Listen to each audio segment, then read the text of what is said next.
السلام علیکم دوستانو، زمانه نننۍ ویډیو د هغه ملګرو دپاره ده کوم ملګري چې دې وخت کې په پاکستان کې موجود دي او هغو ته مسله دا ده چې د هغو خروجاو ده او اقامې د هغو نه سیوا کیږي، نو هغو به څه کوي.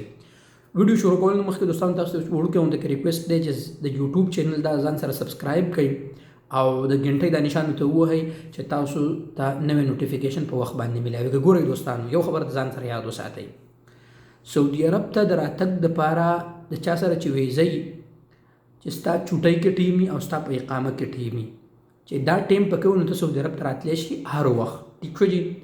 اوس د هغه ملګرو دپاره کوم چې مخکې تللي وو، هغو اوس هلته پساو شوي دي، کمپنیانې د هغو ریسپانس هغو ته نه ورکوي، د هغو سپانسرز هغو ته ریسپانس، هغو به څه کوي؟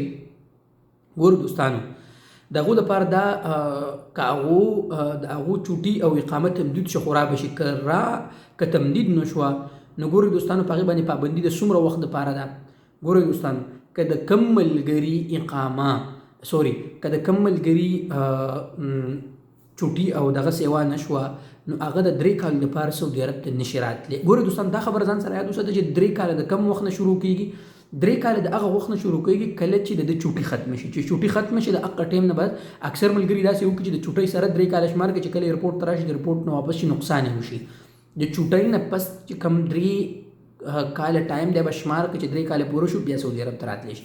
لیکن یو شرط دی دوستانو، او هغه شرط دا دی چې که د زوړ کفیل یا زړه کمپني تاله ویزه درکوي، په هغه ویزه باندې ته په هر ټایم کې راتلی شي. 3 میاشتې پس هم راتلی شي، 4 میاشتې پس هم راتلی شي، کال پس هم راتلی شي. دا خو یو خبره شو دوستانو.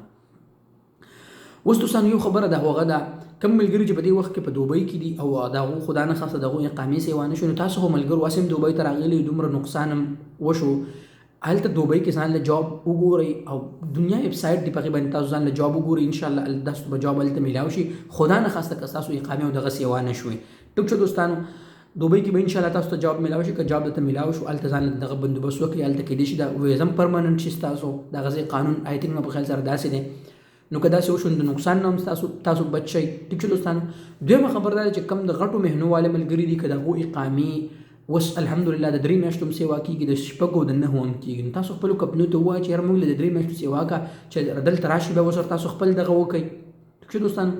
نو دا یو ضروري ویډیو ما تاسو سره شریک کول. ستاسو که څه سوال وي زما نه کمنټ سیکشن کې تپوس وکړئ، انشاءالله زه به د هغې مطابق بیا بله ویډیو جوړه کړم. مهرباني.